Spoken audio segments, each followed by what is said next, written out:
That number. Create, I like that number that you just put in. Okay, which one is that? The five one one? Is it, or? I don't know, I can't. Yeah. Okay.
Okay, doing one more audio check.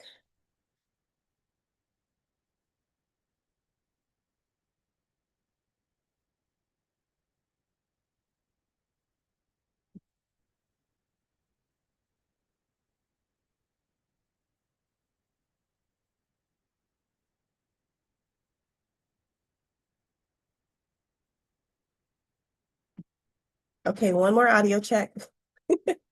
Checking to make sure they can hear us on the live stream. I'm going to call the meeting to order in just a moment.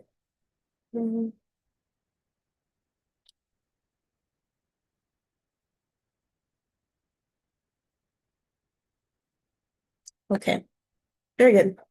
All right. It's Monday, August 24th. The time is 5:07. We're ready to call the meeting to order.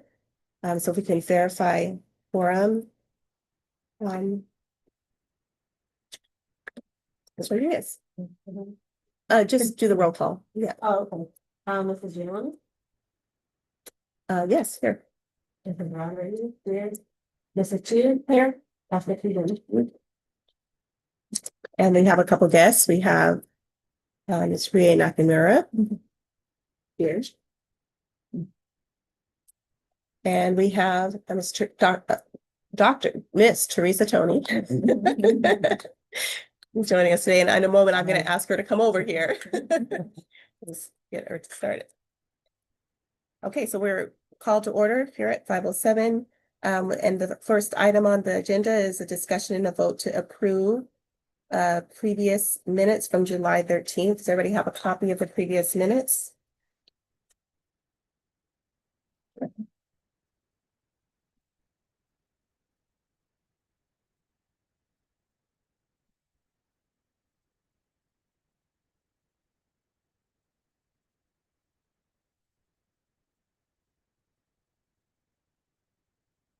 The minutes as presented.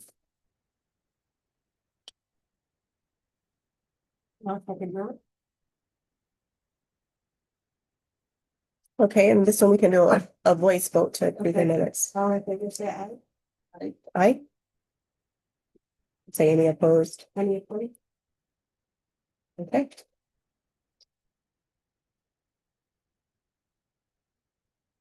Minutes adopted. By anonymous vote.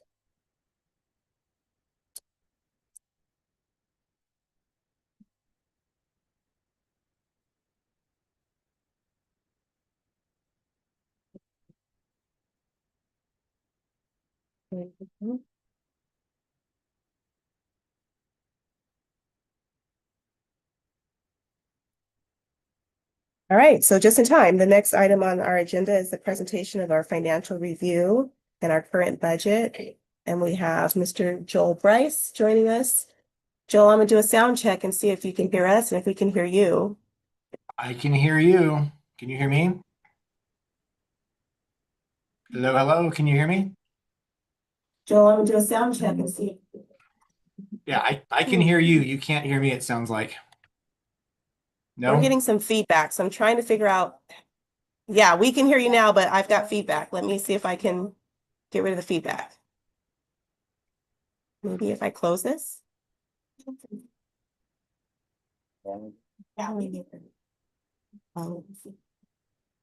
Okay, try it again, Joel. Can you hear me loud and clear? Yes, very good. Ooh, I hear you loud and clear as well. Perfect.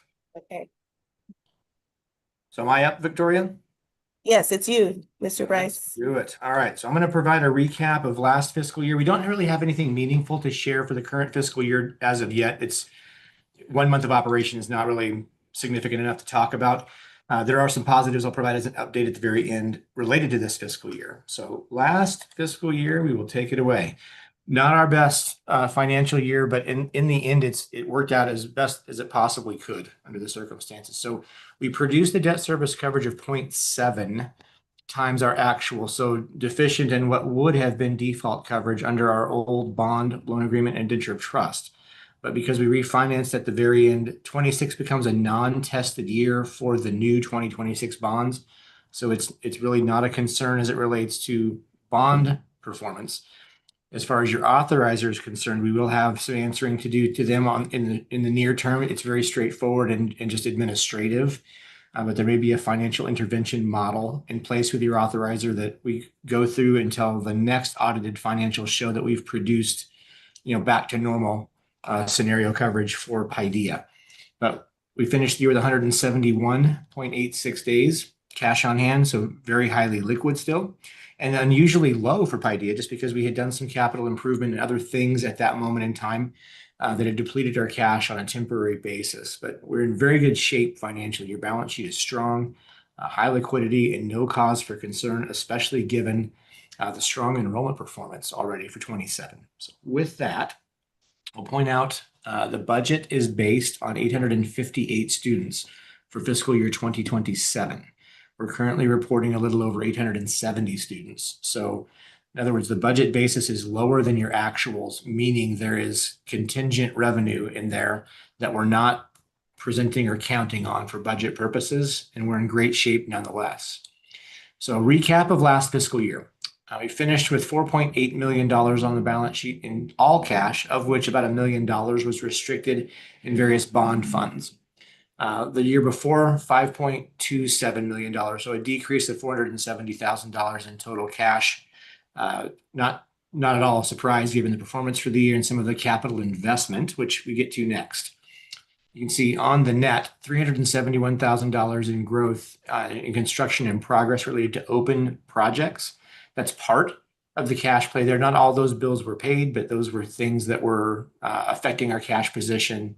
We converted basically liquid assets to fixed assets, just moved into a different spot in the asset class. Everything else largely the same on the balance sheet. Not too much to be concerned with. The only thing I'll point out is the report that I circulated later this afternoon does not yet record the 2026 bonds as of the end of fiscal year 26. What will happen when we complete that entry is these three series of bonds, the 15s, 19s, and 22s, were refunded, refinanced, and replaced with a single series of 2026 bonds. And so there'll be basically these will be historic at that point. There'll be no current value or liability class related to those. There'll be one singular series of bonds that will be presented, which basically absorb those other three. And with that, net assets or your equity position decreased by $396,000 in total from one fiscal year to the next. And if you recall, your cash decrease was actually more than that. So in the entirety of that net asset decrease, which is minor given the size of your equity position, was related to cash movement. Statement of activities, comparison to the prior year. $9.96 million in revenues. There's still a little bit left that we'll be recording for school safety and other de minimis grant revenues, but for the most part, these are all in numbers. 9.96 million as compared to 10.48 million in the prior year. That's a combination of two things, kind of an enrollment related issues in one, but largely on the federal side, this is ESSER money that we recorded in the first quarter of fiscal year 25. It sunsetted at that point. That was not an ongoing revenue stream for us. That's the real reason for the significant decrease in revenues between the two fiscal years. On the expense side, $9.9 million in operating expenses as compared to 9.79 the year before. So the real changes there is kind of all over the place, but largely on the supply side, it's kind of a major contributor, $153,000 more in expense there. 90,000 more in salaries, but that was offset by a decrease in benefits expense. So a total spending increase of $139,000 and a revenue decrease of $516,000. That's what put the pressure on the budget. Sunsetting of ESSER without enrollment growth is the entirety of the story there. All right. Budget versus actual for last year, just to kind of give you an idea of how finely tuned we worked together last year to develop and implement and execute a budget that was pretty spot on. So we came within $33,000 of our budget projection in total revenues for the year. We were ahead of schedule, which is great. And then on the expense side, we were $53,000 ahead on the expenses, but all of that is related to taking additional supplies last year so that we don't have to take them this year. As far as expenses go, some of this curriculum purchase was expensed in last year. The reason for doing that, it sounds strange because we lost money. Why would you want to lose more? Last year was already a loss and it was a non-tested year. In so doing, we've taken expense pressure off the current year budget should we need that down the road. So it's a good call. I believe in that regard, we came in right on the money for the budget, and a $10 million budget to come within 53 grand on expenses is solid. That's not really helpful. Remaining budget capacity doesn't matter. This report is way too small to read. Just going to go right to the end here. So for 26, this is kind of a recap of your performance. 0.7 coverage, certainly not a normal year for Paideia, nor will it repeat itself again. 171.58 days cash for 27. Most importantly, against that budgeted enrollment of 858, to which you're enrolled beyond 870 right now. We're producing a 1.71 coverage for the current fiscal year. So very, very strong coverage. And then 226 days cash is our projection to the end of the fiscal year with pretty heavy capital investment over the course of this fiscal year, even beyond what happened last year. So I think an excellent budget year for you, bolstered even further by increased enrollment beyond the projection. I will pause there and see if there's any questions from the board on the financial report.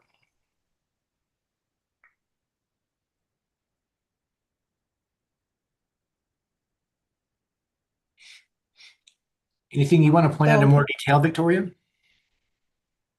No, I'm just on the dashboard. So for our debt service coverage ratio, it's 1.71 is what we're trending to.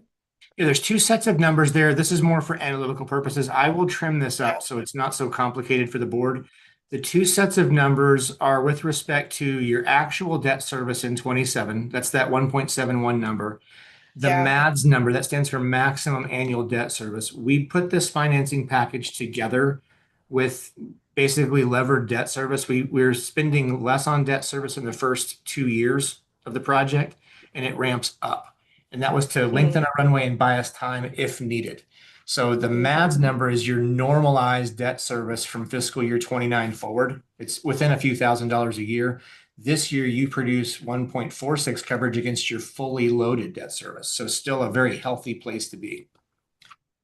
Okay. And A&I is our annual net income, Yeah. is that right?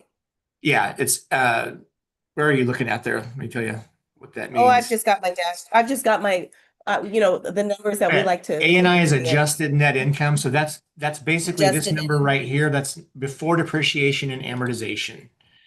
Those are your normal Okay. operating expenses out of your revenues. Yeah, and you produce very strong numbers for 27. These are much more historically normal idea numbers. In fact, maybe even a little bit beyond what was normal the last few years. Okay. I think we're in a great position. I'm really excited about the increase in enrollment. And I think as we continue kind of working into this new marketing and community outreach scenario that you guys have been so heavily involved in, I really feel strongly that's going to pay dividends year after year. We're kind of building a new machine in a way, a better way of getting the word out about the Strength of Ideas program. I think it will be wonderful. You too. Thank you, Joel. Any questions for Joel? Nope. You did so good, Joel. There's no questions. I don't want to say anything. He might keep talking. Thank you so much, sir. You bet. Thank you. Victoria, do you need All me for right. other items on the agenda? I do not. No, we're good. All right. Well, with that, I'll Thank you, say Mr. good Rice. evening, guys. Good to see you. Thank you, Joel. Bye-bye. Okay, so that takes us to the next item on our agenda, which is getting into our annual corporate business, our annual meeting. I'm gonna go ahead and share my screen.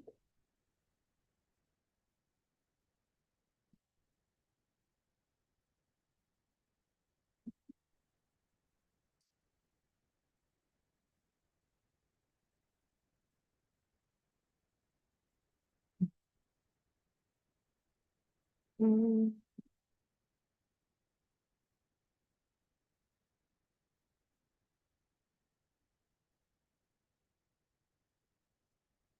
Okay.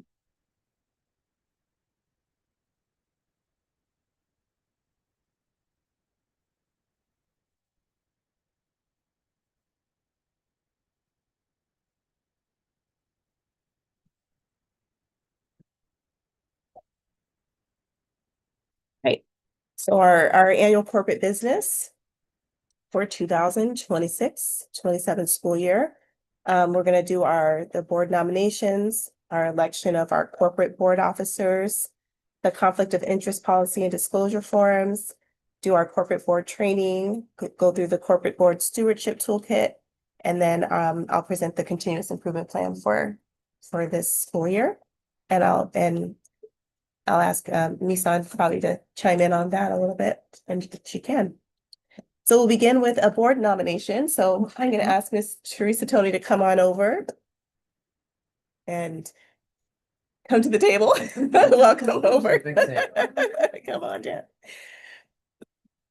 So I'll present Miss Tony as my nomination, and I'll speak a little bit about her. I'll ask her to speak a little bit about herself, and we'll take any questions, and then I'd like to vote tonight. So I've actually known Miss Tony for many years, several years. She's a resident of the South Mountain Village area and has been a long time. She's a retired from Maricopa Community College. Maricopa Community College is in the district office, right? And in public service. I was the director for the Office of Public Stewardship. Public stewardship, yes. I have known her to just be someone who has really attention to detail, does things with excellence, and gets in all the way. Very dedicated person. I've always looked up to her in that way for those things.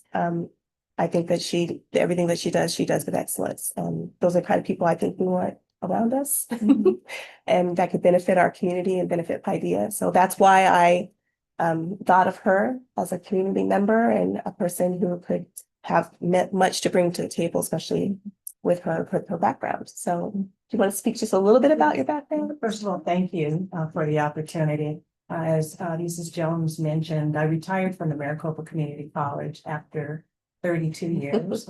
All of my positions were in the Office of General Counsel. At the point of my retirement, I reported directly to the Chancellor. My position at the time of retirement was Director for the Office of Public Stewardship. And in that capacity, I was responsible for the process to adopt the policies, rules, and regulations of the Chancellor and the Governing Board. So in that capacity, I provided administrative support to our elected officials. So it required me to be familiar with state statutes. And we were also trained under the governance process called policy governance, which in that regard, you're looking at an organizational structure where you understand the role of the executive director, the role of the governing board, the role of faculty, and each of those pillars. So essentially that's set up for the board not to micromanage on the administrative side. I also served as the ombudsman, wherein my office was a safe place for students, faculty, and members of the public to bring forward concerns about the institution. I was responsible for managing a 24-hour anonymous reporting hotline. I was the one of the tools for whistleblowers to use. And I was also the custodian of record, where I worked directly with the media on the release of public records that were made by members of the public. Our college district went under a lot of news headlines during my tenure there, and I was responsible for making sure that our college district was transparent to the public. So I always said that my audience was to be accountable to the public. In the community college was a political subdivision of the state of Arizona, and whatever barriers that we might have had, I was there to break those barriers. So I'm happy to answer any questions.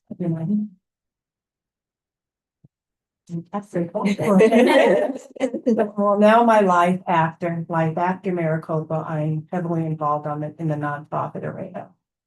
I'm working directly with the Arizona Community Foundation as an independent contractor and assisting their collective giving circles and their nonprofits when they have events. So I provide logistic support. And I apologize, I am of the age where, the flashes come. But I'm looking forward to serve. I live like about 3 stoplights down the street. And I am definitely a part of this community. Well, a lot of lawyers and I actually did. I mean, up until the chancellor, all of my supervisors were lawyers. And I was actually really fortunate to be part of the community colleges because the lawyers were mentors. My background is in public policy, writing and analysis. So I have a bachelor's degree in marketing and a master's degree in public administration. But I served as the EEO director, and then when we transitioned to the governance model. And I have great investigative skills as well. When I was the ombudsman, I was considered to be like an informal reporting structure, but I worked on a lot of student financial aid fraud cases that were national, where we worked with the Department of Education, where we had employees who were witnesses to help combat the fraud that was going on with our online colleges. But I'm happy to serve in any way. Extensive background, yeah. Does anyone have any questions or discussion or? when can we vote? Well, and you can see why I would like to nominate Teresa Tony to join our board. So I'm putting out the nomination. You nominate, I'll second, Yeah. and then. Okay. I nominate Teresa Tony as a board member, join our corporate board member. I second the nomination. Okay. And this is a roll call. Okay. Yeah. Mrs. Chu?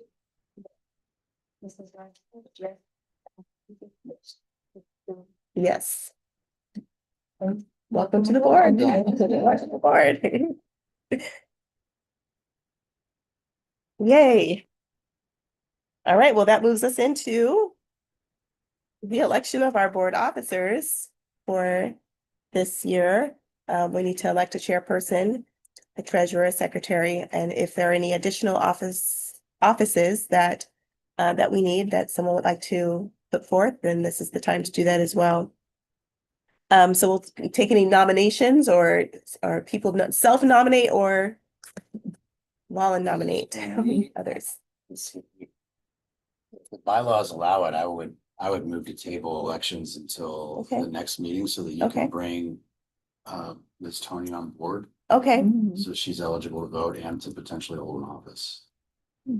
okay. I think that's allowed, but I don't have a copy of the bylaws.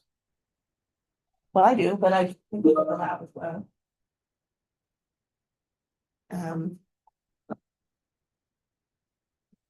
Just because we have board is. Yeah, we are as well.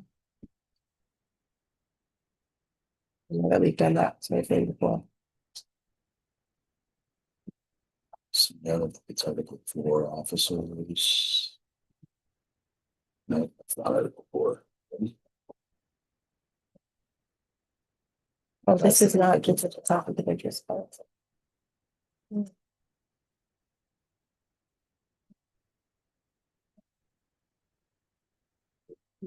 Articles, rules.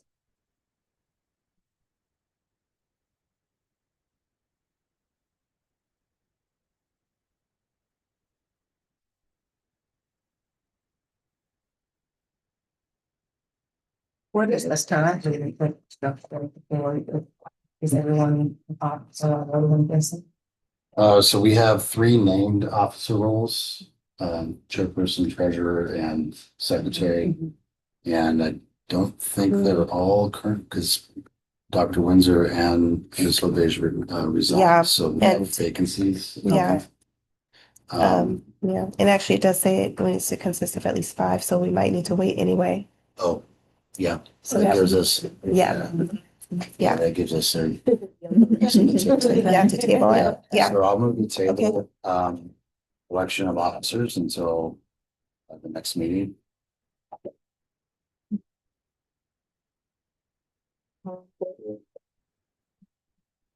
I.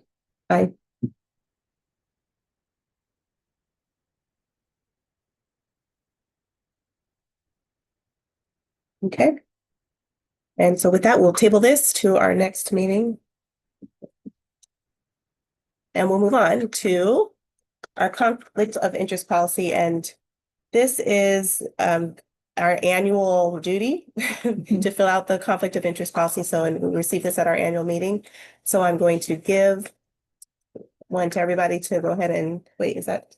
Oh, it was in the, yeah, did everybody grab one? So if you can fill it out and then just give that back to me, that's our part of our record keeping. And inside your binder, do y'all remember, still have your binders somewhere? Your corporate board binder, yeah. There's a few things we're gonna update inside the binder, and Ms. Tony, I actually made a binder for you in preparation for there's a couple of things we'll update in the binder, but you'll find the conflict of interest policy in section 7 of your binder, should you need to review it or read over that. But once you've signed it and filled that out, if you can just hand that back to me, then we'll upload those.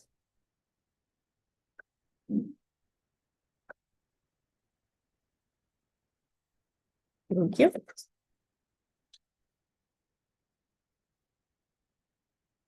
All right. Thank you, thank you. All right, next is our mini corporate board training. We just really every year just go over our responsibilities as board and what our board is. And so I'm really just gonna go over this and stop me if we have any discussion on any of the points. So this is an overview of what we are, a charter school. We are a public school. we have established by contract with State Board of Education, State Board for Charter Schools. And then a school district is a political subdivision of the state. They have geographic boundaries. They're meant to support and maintain the public schools or an accommodation school. And so this is our legal purpose, and the reason why we exist, of course, is to provide a learning environment that will improve pupil achievement at the end, and to provide academic choice for our parents and for our pupils. That's why we have charter. And we are an alternative to a traditional public school. So we did this activity last year. I want to bring it back in front of us. If y'all can think for a moment about our Paideia mission, our moral purpose.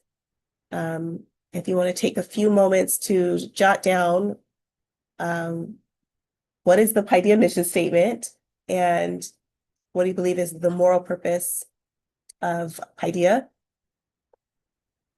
And can you think on our campus where all of our symbols and our mission statement and our moral purpose will be found on our campus?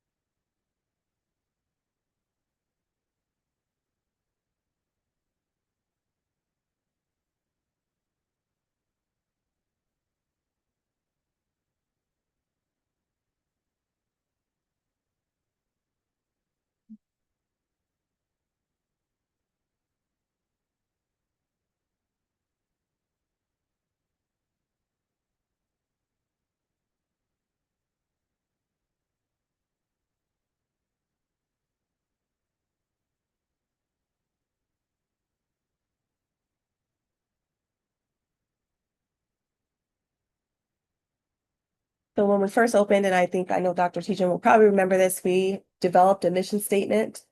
And it was a little bit of a lengthy mission statement that we created. It was poignant and special, but it was difficult to remember. So last year we rewrote our mission statement as a corporate board. Does everybody know what our mission statement is? Empower the whole person, body, mind, heart, spirit. I got pretty. Okay. You ready? Close. I got the. What did you say? Education of the whole child. Yeah. My body. Yep. Yeah, we took like that long 30, lot of words, and we just collapsed it into what we do every day. And this is it. We're empowering the whole person, body, mind, heart, spirit through education. And that's our mission statement. We turned our moral purpose into our mission statement so that they exist, they can coexist.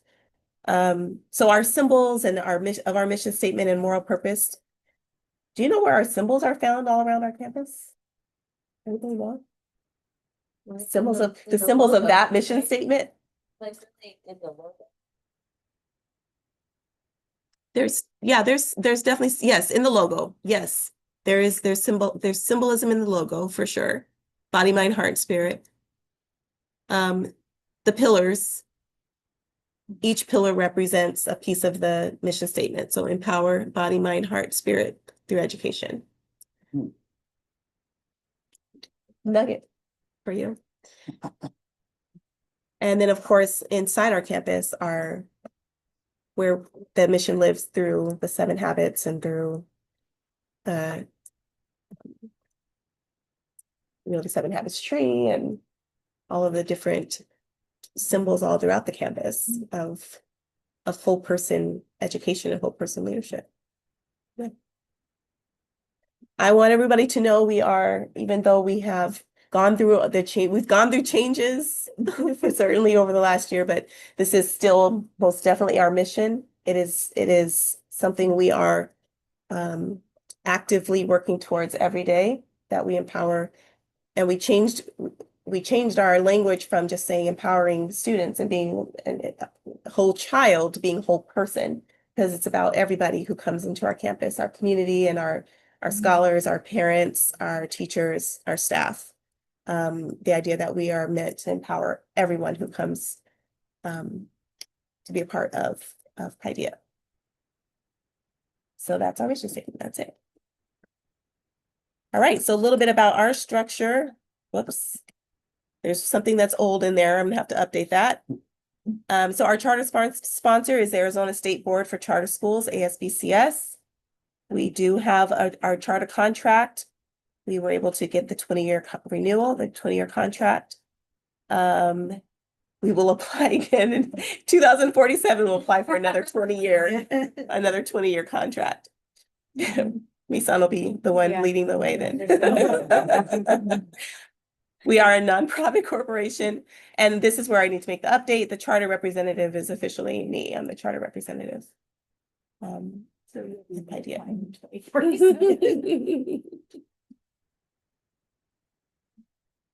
So the corporate board is the governing board. I believe at one point we did have a governing board, but we corporate board, so that's how we structure our board as a corporate board.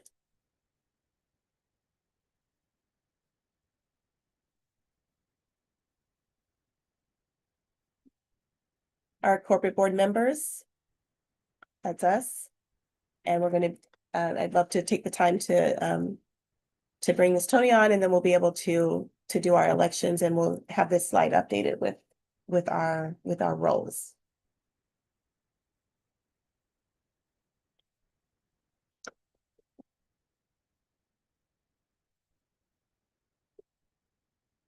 We have one charter, we have Paideia, but we have two entities, our Paideia Academy South Phoenix, and we have Paideia Liberal Arts.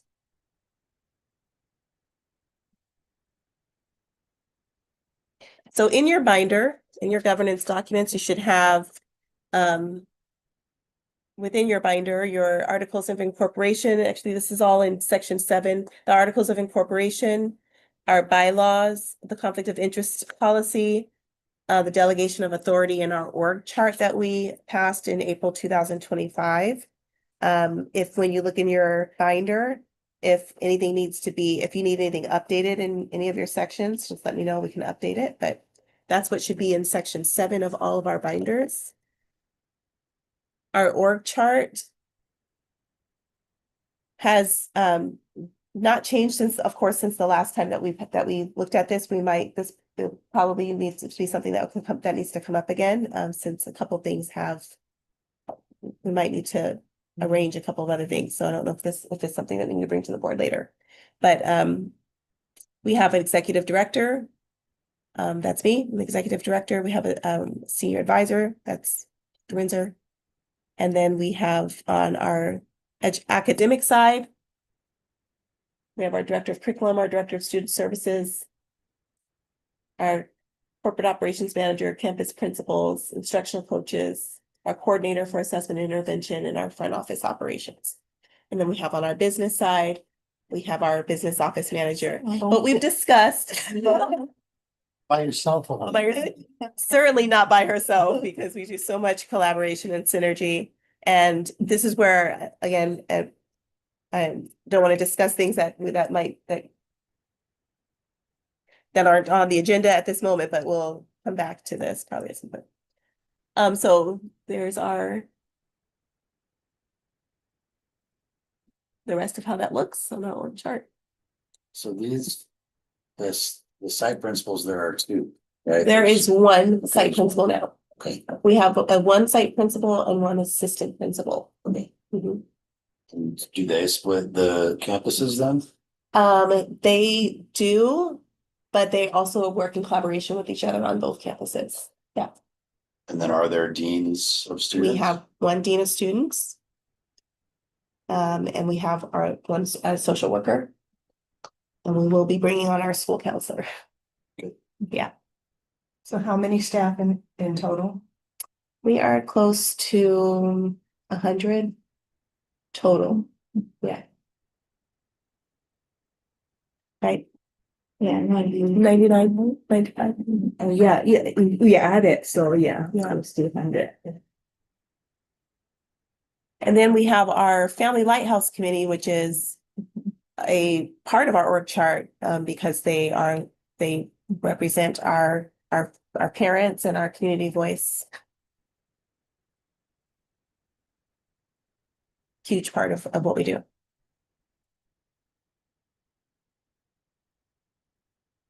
This, it does look different from how it's looked in the past. Of course, we had two principals and we had two deans of students, and so we have reorganized, and we're going to continue to see how things look with our new, especially as our enrollment continues to increase. We'll see how this looks moving forward.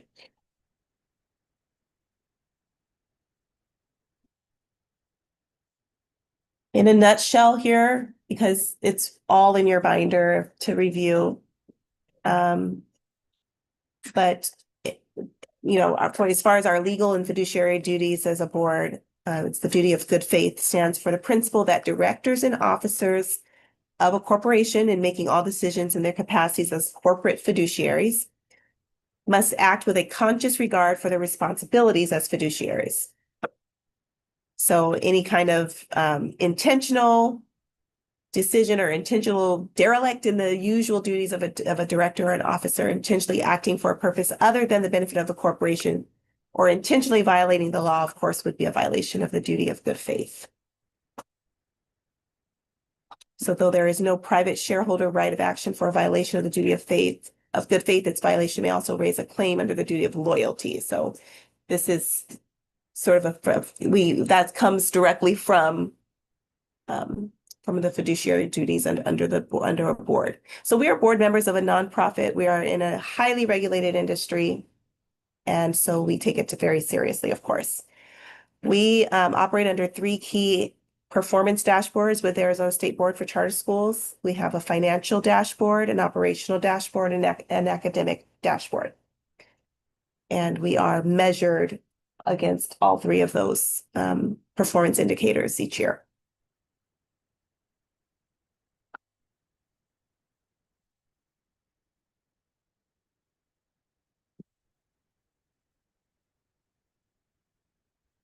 Okay, so Joel just went over our financial framework.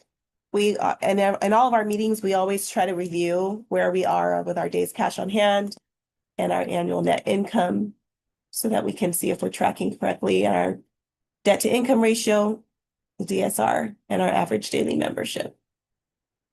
We had set a goal for 858. We're at 875. 879. And growing. And growing, yep, and growing, yes.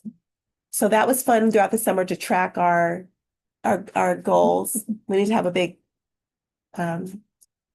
scoreboard celebration for meeting our enrollment goals. What is your growth threshold where you would need to bring on more teachers?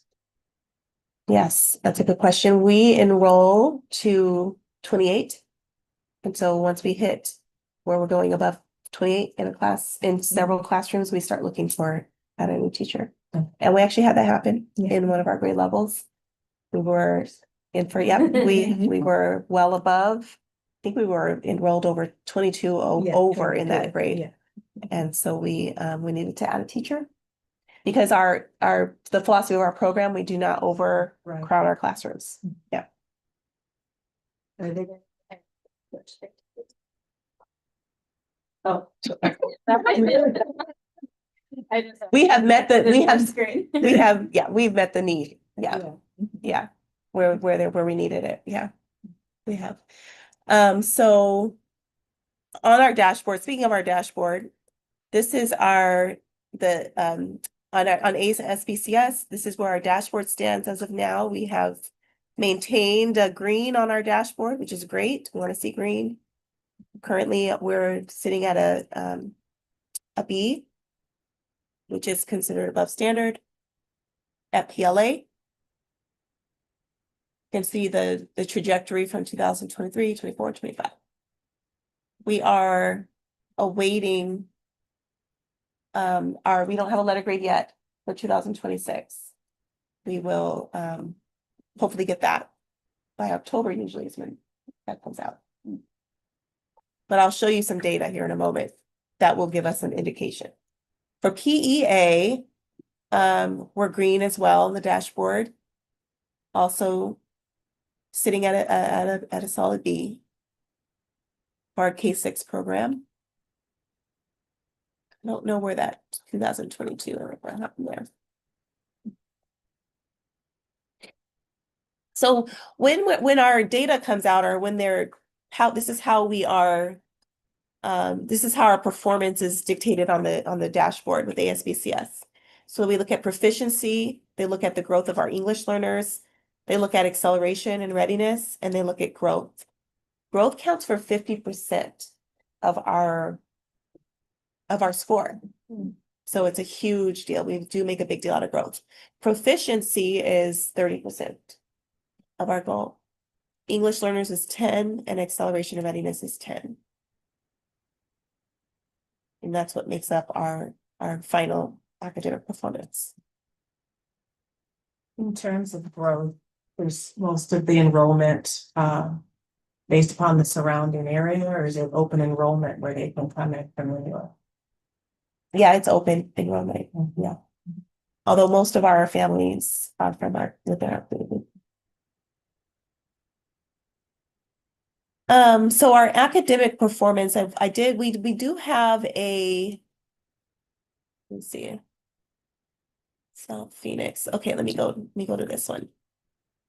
So while we don't have a letter grade yet, we do have our preliminary numbers. This is what's preliminary. And you have, yeah, do you have your, it's very small though, I think, on your board, and it's small here too. I'll try to show it. It looks like our proficiency went up. I compared 2025 to 2026. So proficiency went up, growth dropped a little bit. EL proficiency dropped just a little bit, acceleration stayed. The columns changed, or the rows changed a little bit from last year to this year, but basically looking at points earned from last year to points earned this year, 75.45. So we might see there was a little bit of a dip there at PEA. And again, and we don't have a letter grade yet. It's still preliminary. Seventh for our PLA, this is 7th and 8th grade, our middle school. Kind of similar. Proficiency we're kind of hovering in proficiency and growth. We did grow in EL proficiency and growth.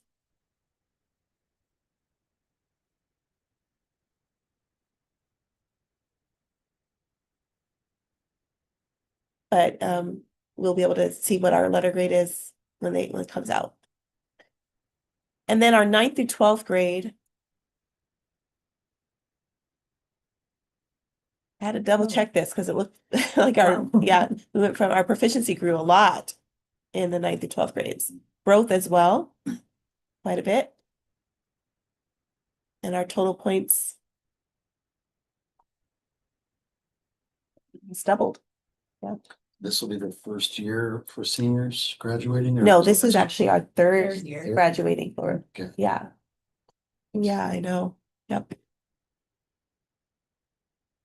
But for PLA, we only get one grade, right? 7th through 12th, not We get, middle and high. well, that's what this one is. This is the hybrid.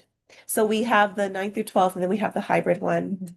And the hybrid is the 7th through 12th, because that's actually the school, the PLA campus. So for this one, it shows it a little bit differently. But overall, our percentage earned did go up by a couple points, up to like 69. And then this is a potential, sometimes these change so this is the potential, again, preliminary scoring. Oh, can you see that? It's on your board. Can you see it? Yeah.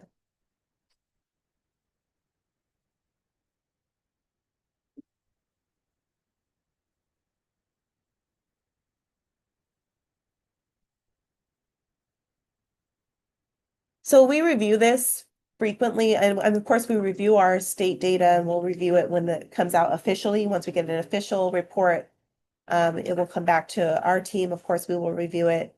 And we review it in comparison to our internal benchmark data and try to make sure, see how things align with our benchmark data, because that's the data that's telling us what's going on.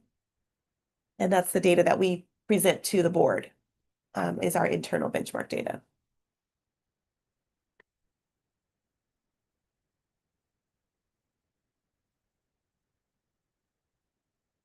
Okay, this gets into the toolkit. So are there any questions on that overview, very brief overview? Again, it's all in your binder, section 7, your binder. Also in our binder, we have our governance best practices in section 2. The board roles and responsibilities, and I'd love to maybe add that and have that when we do our voting, so we have an idea of what each of those roles does. This is where your board professional development, so this updated PowerPoint should go in section 4 of your binder. You want to replace it or add to it from last year. Section 5 is open meeting law, so it's an overview of the open meeting. Yeah, open meeting law, so you'll definitely want to review that. Section 6 is our policy handbook, so all of our updated policies that have been passed by the board. And then section 7 is all the corporate documents, the articles of incorporation, the bylaws, conflict of interest, organizational chart, delegation of authority. Section 7 is the framework, what we just went over, the academic framework for ASBCS. Gives an overview of how we are governed in terms of our operational performance. Section 9. I don't know that we've put anything in there yet, but it is supposed to be the executive director evaluation, so that will be fun. And then section 10, I'd love for us to spend some time in that when we get our board roles figured out and setting up some goals for our board. Questions? I have a couple of questions on the organizational structure side. On the personnel side, who handles personnel issues? Is that you as executive director? We have an HR Okay. component, an HR department, yeah, and director. And what about legal counsel? Do you contract out for Yeah. legal counsel? Yep. Yes, we do. Oh, yeah, yes. Yes. Thank you, Ms. Stackenberg. Thank you. Yeah. Happy birthday. Happy birthday. Something more fun. Yes. Thank you. Okay, so this takes us to our board stewardship toolkit. I'm gonna give you guys, was this also one Yeah. for you to pick up? Okay, perfect. I put everything over there. This is important for us to go over because we are going into our 2nd year of accreditation with Cognia. So we are accredited through Cognia, and through that accreditation, we have some key responsibilities of the corporate board through Cognia characteristics of how we continue to be accredited by Cognia. So it's these 4, what they call the key responsibilities. So it's leadership for learning, it's the culture of learning, engagement of learning, and strategic resource management. So basically the overall purpose of including the Cognia stewardship toolkit here is because as corporate board of directors at Paideia, we are entrusted with advancing our moral purpose, which is to develop and ready the character of the whole person for college, career, citizenship, and family life. So our role in this as a corporate board is grounded in the Cognia's 4 key characteristics. And we have 30 performance standards under Cognia as well, which we use internally. And these serve as a framework for our governance, for our strategic decision-making, and for our continuous system improvement. We go through this every year. We get together and we come up with our continuous improvement plan, and we work that plan all throughout the year, and we will provide you updates as a board. We'll provide the board with updates. We will, yeah. We will provide the board with updates on our continuous improvement plan throughout the year. So key responsibilities of the board under leadership for learning. It's governance and vision, establishing the mission, vision, and values that guide continuous improvement. Hiring, evaluating, and supporting executive directors to execute the vision. Approve and monitor strategic plans that align with Cognia standards. For culture of learning, the board responsibility and characteristics of the board is to champion high expectations and equity, ensuring that our policies promote safe and inclusive environments, high expectations for all learners, and data-driven decision-making. And this is where we regularly report to the board on our academic and social emotional learning at the school. Engagement of learning, the key role of the board here is accountability for student learning. So emphasizing that boards must ensure systems that are in place for effective teaching and learning. Monitoring outcomes on assessments, which is why we present to you the data up to the board, and ensure support for curriculum and instruction aligned with these standards. Strategic resource management, characteristic 4. The key role of the board here is of course highly important. It's the stewardship of finances, facilities, and human capital. And this is where we conduct our financial reviews, go over the financial dashboard, and ensure that the budget aligns with our school improvement and continuous improvement priorities.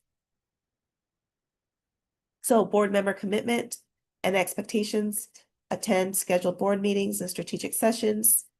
We've been wanting for so long to talk about committees and to start committees. We haven't gotten there yet, but it would be great.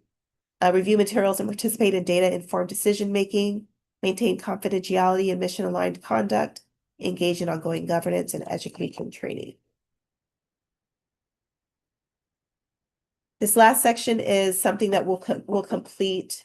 We are meant to complete quarterly to assess our board alignment with Cognia standards and our continuous improvement goals. So we'll come back to this quarterly to ensure that we're consistently monitoring student academic growth and achievement, updating our strategic goals, financial decisions that are aligned with instructional priorities, resource allocation is equitable, receiving accurate, timely data that guides our governance, and reviewing board development needs or training opportunities, and to ensure that the executive director is receiving consistent mission-aligned support and accountability. That's an overview of that toolkit in reference to Cognia. Should look a little familiar from our. And soon here, I think in the next, maybe after this, I think in the next year or two, we'll have to recertify, not certify. What's the word, Misan? I'm looking for it. Yes, we'll be up for accreditation again.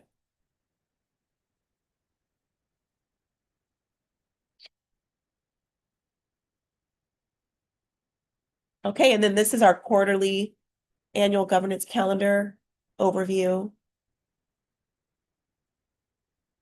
that I'd love to get to.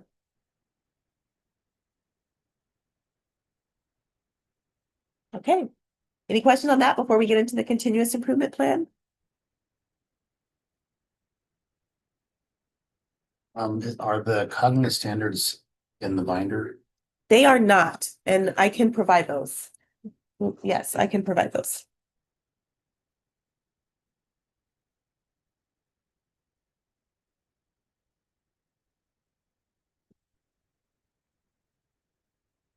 Okay.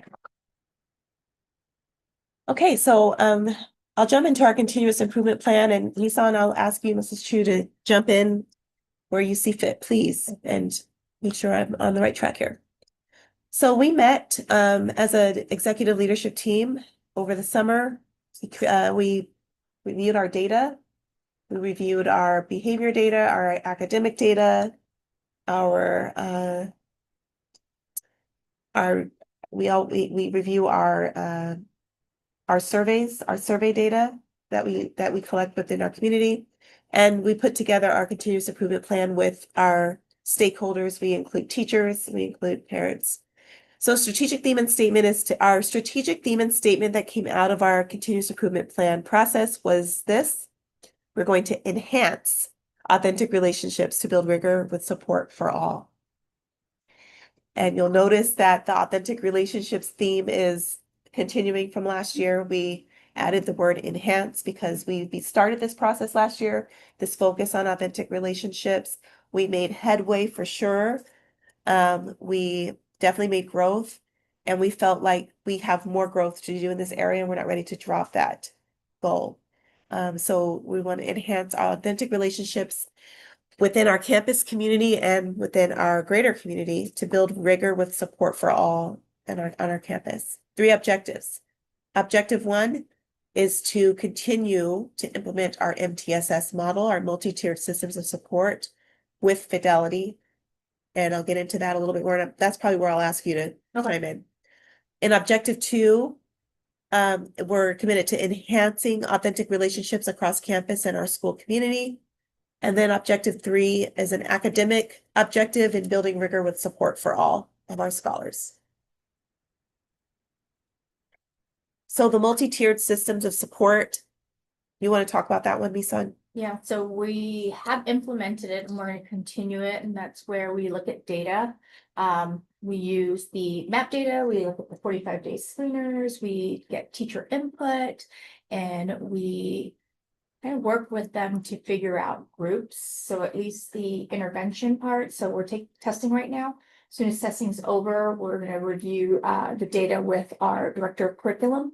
And from there, each grade level starts their MTSS process with the tier 1s in the classroom, and tier 2 would do smaller groups. We do have a reading and math interventionist that will start looking at the lower end of our data to start pulling out in smaller groups to give more support, aside from what the gen ed teachers are doing and what special education teachers are doing. Then we have our interventionists that will pull the lowest of our data to try to fill those gaps in. 45-day screeners have been passed out, and these are for all our new scholars that have entered Paideia, and from there, the teachers will start screening them. And so with that, we start the informal speech and occupational therapy screeners. And from there, we take their screeners, and then we see if we need to evaluate further for possible special education services. And then we do monthly curriculum data meetings with our grade level teachers. And from there, we kind of look at, is the intervention working? Are they documenting it? What's the progress? And then from there, we have to decide, do we need to evaluate further? Or do we go back to the MTSS process? And maybe they just need a little bit more support for a couple more weeks. Or if we move it to special education evaluation on that one. So it's been going really well. We've seen growth. So the 45-day screeners, that's given to like all new scholars. okay, just so they can see where they're at because they're not familiar. Correct. Yeah, and so we give them that 45 days, we give them about 3 to 4 weeks just to start the process. So they start monitoring, observing, and then they get a form to fill out. And then they turn it into me, and then I have to plot the data. And then from there, we move to, is it a speech screener, an OT screener? Some of our families are coming in with outside evaluations, which doesn't guarantee a special education placement. So we have to see, how does that outside clinical diagnosis impact in the classroom? So we use that 45-day screener to kind of help with the data to say, okay, do we need to move forward with an evaluation, or is it just something that they need accommodations, possible 504? Do you have the resources to execute this expansion plan, or do you need to add more? No, we have the resources. Yeah, we started it last year with the MTSS. The 45-day screeners has been in place since we opened. That's state law. The MTSS, we've worked with teachers, grade level team members, and they've kind of executed, where our grade level team, they meet once a week and they start talking about like the data. They talk about what are their needs, and then it kind of trickles up to us in admin. What support do you need? And then we work with them on that. So it's like it's integrated into their. Yes, they do Office interventions. hours. Yeah, they do it at least 30 It's every minutes day. Every day. Yeah. Oh, yeah. Mhm. It's a grade level. And actually where we saw the impact of this, we did see this, the impact of this in our data. We saw.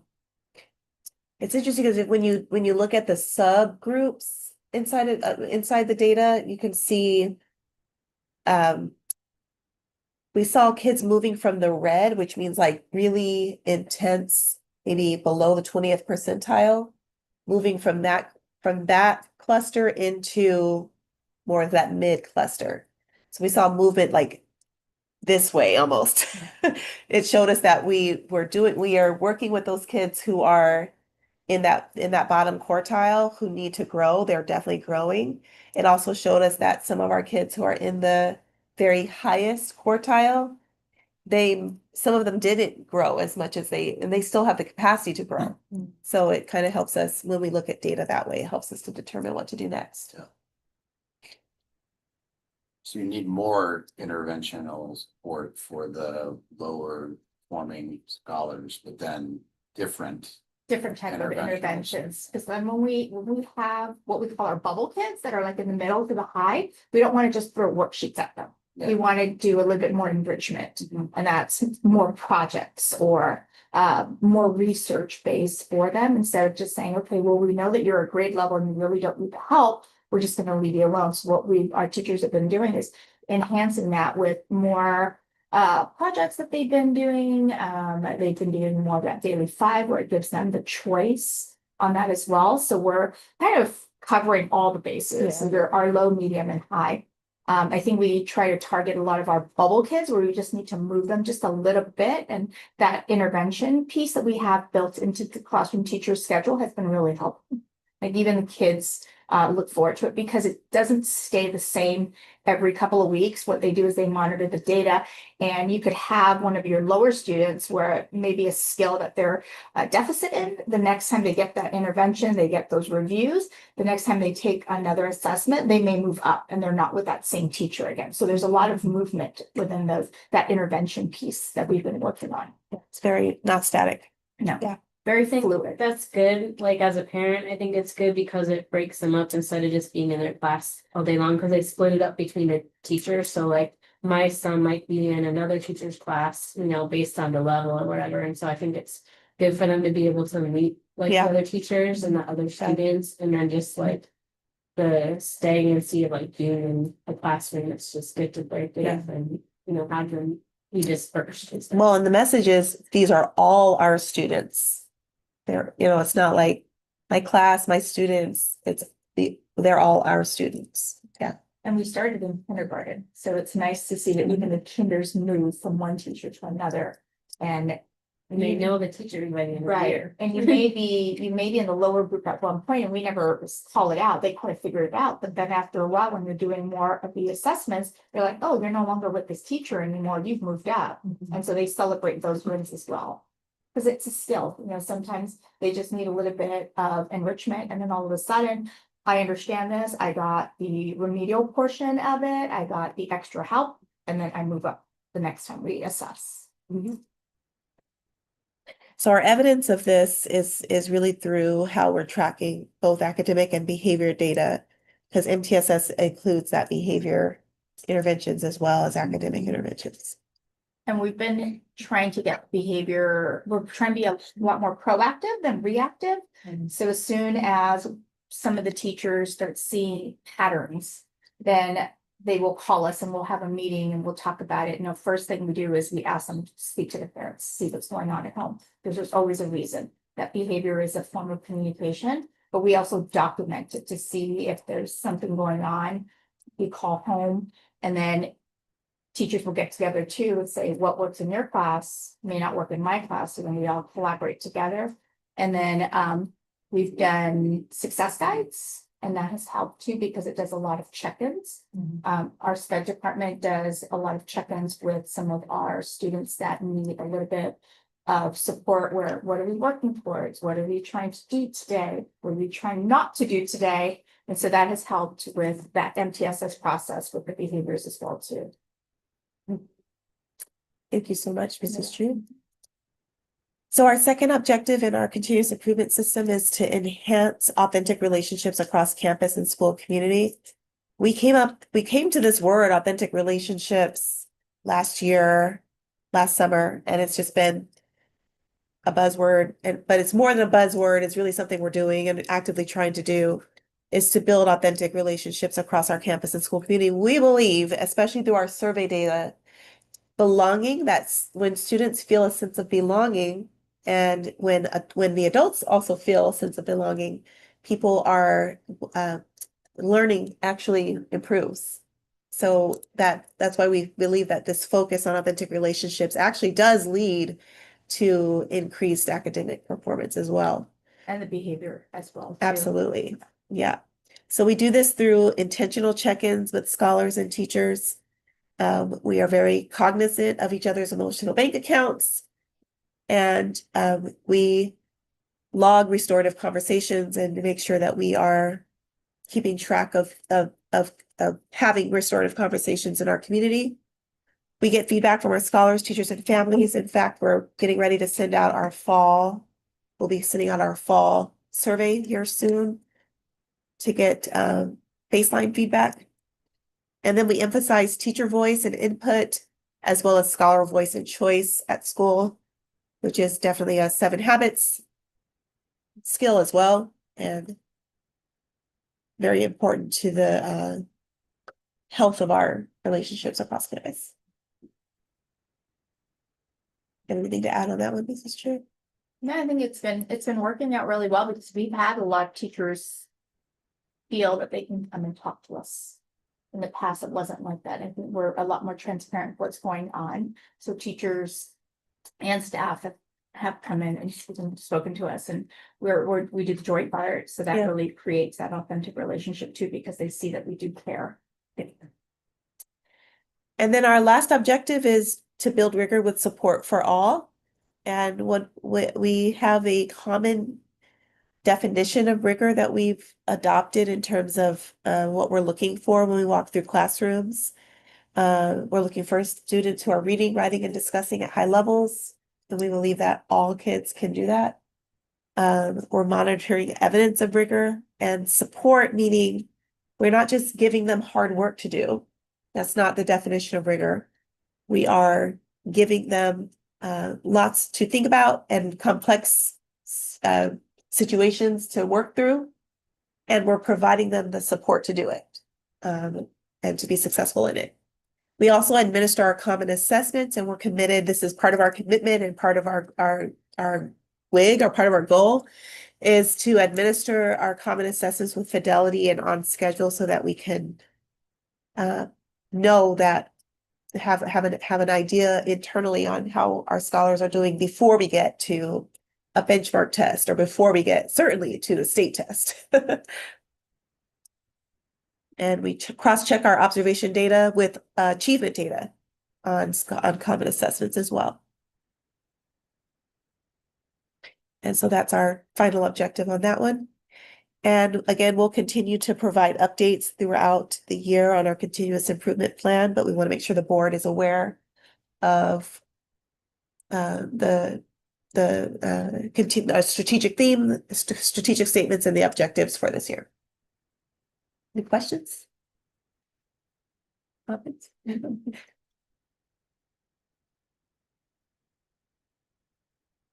Okay, well, that was the last item of our corporate business. Were you? Nope. That was the last item on our corporate business, and so that means our next item is adjournment. So entertain a motion to adjourn. So moved. Oh, I'll second. Okay, do I need to say Everyone right there, so. Aye. And at 6:18, we are adjourned. Wow. Thank you so much, everyone. Yes, let me get 1 second. Let me go ahead and make sure I know how to.